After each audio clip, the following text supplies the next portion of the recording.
the dialogue and debate, which people have looked at a bad side, but has now become a real issue too, has been Issa Pantami, the Minister of Communication, who's been caught in a storm also too about his credibility. People have argued it doesn't matter. He's repented from what he was before.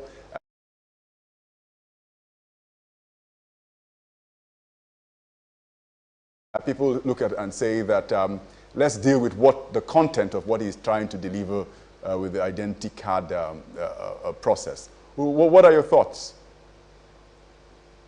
Well, the presidency released a statement 3 days ago and said that he was a young man when he did that, and that's not true, and that he's repented and he's grown and he's changed. Now, basically, the truth is that Issa Pantami right now is older than me. He's a year and a half older than me. And at the time when he was making those statements, I was a spokesman to the president, and yet he was older than me. So he wasn't a child. He was older than me. He was in his full senses. He was well matured, well educated, and he made those statements. Now, the presidency said that he's repented from that and that he's abandoned those views. No, that's not true. We have evidence to the contrary. Just last year, Issa Pantami, he physically blocked the president, prevented him from shaking a woman. And I mean, not just any other woman, Oluremi Tinubu, the wife of the leader of his party. Now, that is proof positive that he still has those extremist views.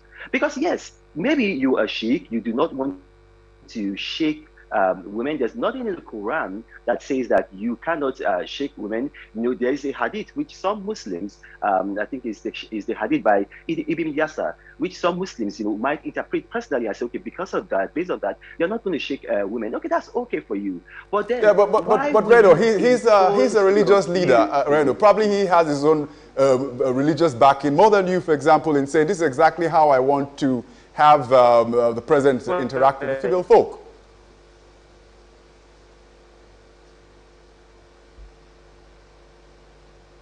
Right, Reno, did you hear me? Religious extremism is religion. What I'm saying is this: is that religious extremism is this. You have your own personal views. When you have your own personal views, they are personal to you. Now, trying to impose your own views on the next person, that is extremism. So there's nothing wrong if Issa Pantami, as a person, refuses to shake women. I've said so, the Quran does not prohibit it. There is a hadith by Ibn Yasser, which some Muslims interpret and say, okay, well, they are not going to shake women. There's nothing wrong with that. But for you to now try to impose your own view on another person. Now, if you see that video, you see what he did is that he physically blocked President Muhammadu Buhari from, in fact, having contact with Oluremi Tinubu, Senator Oluremi Tinubu, and then he gestured away from her, and then he introduced the president to the man standing next to her and other men.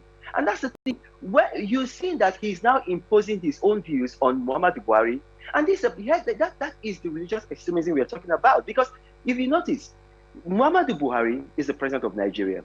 When you are imposing your views on him, you are imposing your views on Nigeria. And at the beginning of this regime, Muhammadu Buhari himself refused to shake his female ministers. Later, he was exposed for his hypocrisy because he shook hands with several people, including the Queen of England, including Angela Merkel, including Naomi Campbell. And so, I mean, you asked the question, you said that, well, those are his religious views. Look, there is in Islam, because I read the Quran in Arabic. I've traveled extensively in Muslim countries because I'm a religious scholar. In Islam, there's something called the Sayyid. The Sayyid are the direct descendants of Prophet Muhammad sallallahu alaihi wasallam. So in Saudi Arabia, the ruling Al Saud family, they are Sayyids. Yes, the king of Saudi Arabia, the crown prince of Saudi Arabia, he shakes women. I've gotten pictures and videos of him shaking women.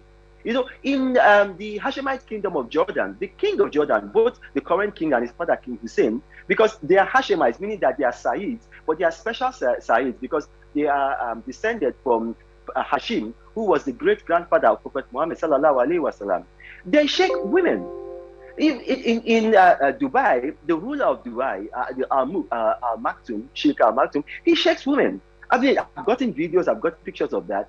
So, I really don't understand the Islam that Issa Pantami practices. However, that is his personal view.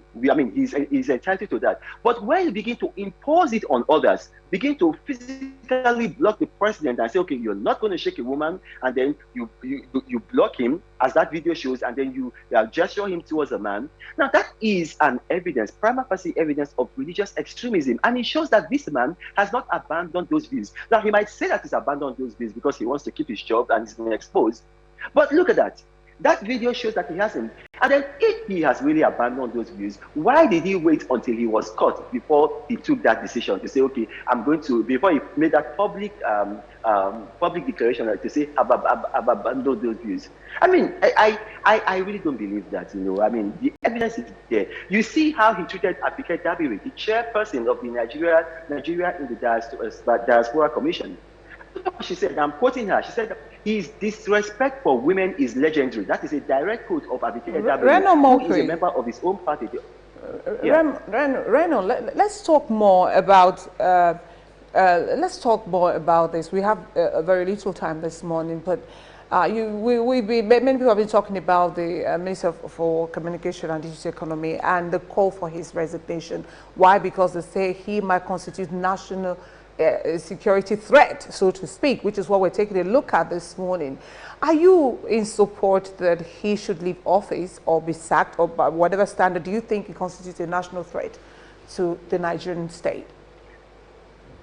Well, he constitutes a threat to the Nigerian state to the extent that he is managing our national database, the National Identity Database. And what's the purpose of that, of our database? Our database, it gives sensitive information. So it talks about your religion, and it talks about your gender, and it talks about your state of origin. Now, this is a man who has espoused extremist views in the past, and he did not renounce them until he was caught.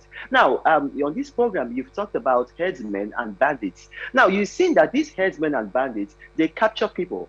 And then they are able to, when they find out that these people, some of them are Christians, they tend to kill the Christians. For instance, you talked about Greenfield University. The students that were killed were Christians. So they took multiple students, and then they killed Christian students.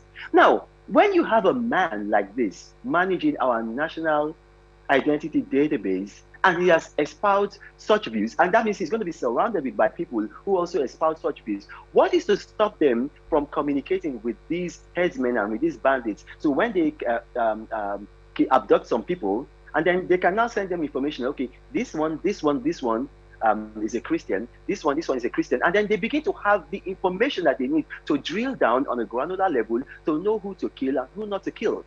Listen, if the man is an imam, the man has espoused extremist views, let him go and be a chief imam of a mosque, but he should not be representing a secular country like Nigeria at such a level to be managing our national identity database. No, you can't have that in a country like, even in a country like Ghana.